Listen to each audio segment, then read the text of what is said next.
In a narrow, lantern lit street of an old mountain town lived Elias, a clockmaker whose creations were legendary.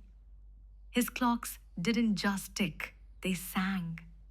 Their melodies drifted through the town like stories whispered by time itself. But brilliance has a way of fading when life grows heavy. Over the years, Elias lost the spark that once guided his hands. His workshop filled with dust, unfinished clocks, and silence where music used to be. One stormy night, as snow beat against his windows, someone knocked. Elias opened the door to find a tall woman cloaked in midnight fabric, her face mostly hidden. In her hands, she held a golden clock, intricate, ancient, and glowing faintly, like a fragile heartbeat. She placed it gently on his table and said, "The last master who tried to fix this gave up. They said it was impossible." Elias felt something stir inside him.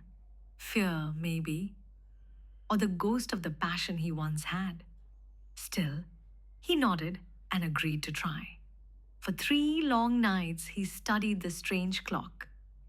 Each layer revealed another mystery: shifting engravings, symbols he didn't recognize, gears that seemed to move even when untouched. Every failure frustrated him, but something about the challenge awakened a spark he thought he'd lost. On the fourth night, he found the problem: a missing gear. Not just any gear, but a central one that held the entire mechanism together. The broken piece lay inside, beyond repair. To replace it, he would have to craft something new, something no clockmaker before him had dared attempt. So Elias reached for the small shard of meteor iron he kept tucked away, a fragment of a fallen star, a reminder from his youth that the universe was bigger than fear. Slowly, carefully, he shaped it into a gear. When he placed it inside the golden clock, the entire mechanism breathed to life. Light poured from its seams, warm and soft, and the clock sang a single note that felt like the world itself exhaling. The mysterious woman returned at dawn.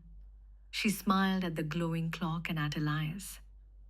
"You did what no one else dared," she said, "not because you knew how, but because you remembered who you are."